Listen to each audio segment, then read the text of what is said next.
আসসালামু আলাইকুম এভরিওয়ান, আপনারা সবাই কেমন আছেন? আশা করছি আপনারা সবাই ভালো আছেন, আমিও ভালো আছি।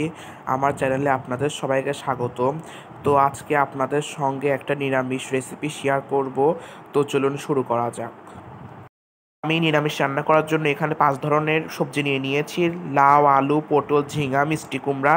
আপনারা আপনাদের পছন্দ অনুযায়ী সবজি নিতে পারেন। তার মধ্যে যা যা লাগছে হলো আদা বাটা, জিরা বাটা, রসুন কুচি, পেঁয়াজ কুচি, কাঁচামরিচ কুচি, শুকনা মরিচের গুঁড়া, হলুদের গুঁড়া আর লবণ। এখন রান্নায় চলে যাব। তো চলুন রান্নায় যাওয়া যাক। রান্না করার জন্য চুলাইতে কড়াই বসিয়ে দিয়েছি। এখন এর মধ্যে দিয়ে দেব পরিমাণ মতো তেল। গরম হয়ে গিয়েছে, এখন এর মধ্যে দিয়ে দেব পেঁয়াজ কুচি, মরিচ কুচি, রসুন কুচি। এখন ভালোভাবে নেড়ে নিব। রসুন বাদামি রঙের হয়ে আসা পর্যন্ত ভেজে নিব। বাদামি রঙের হয়ে গিয়েছে, এখন এর মধ্যে দিয়ে দিব 5 ফোড়ন। এখন ভালোভাবে নেড়ে নিব।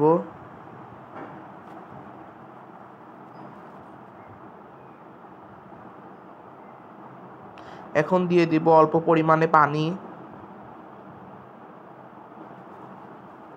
এখন এর মধ্যে মশলা দিয়ে দেব 1 চা চামচ মরিচের গুঁড়া, 1 চা চামচ হলুদের গুঁড়া, পরিমাণ মতো লবণ, দিয়ে দেব 1 চা চামচ আদা বাটা, 1 চা চামচ জিরা বাটা। এখন ভালোভাবে নেড়ে নিব। মশলা ভালোভাবে কষিয়ে নিব যতক্ষণ না তেল বের হয়ে আসে। তো মশলা থেকে তেল বের হয়ে এসেছে, এখন এর মধ্যে সবজিগুলো দিয়ে দিব।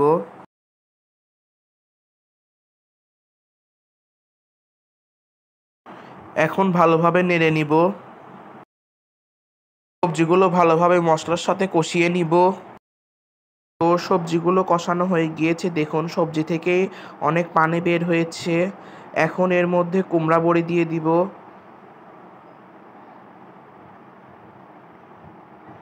এখন ভালোভাবে নেড়ে নিব।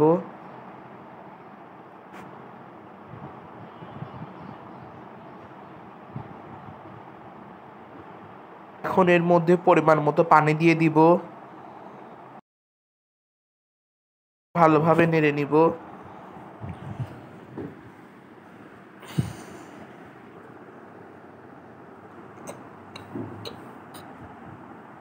ঝোল শুকানো পর্যন্ত অপেক্ষা করব। ঝোল শুকিয়ে গিয়েছে, নিরামিষ কমপ্লিট। এখন চুলা থেকে নামিয়ে নিব।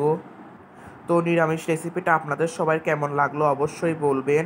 আর আপনারাও বাসায় ট্রাই করবেন, দেখবেন অনেক মজা লাগবে।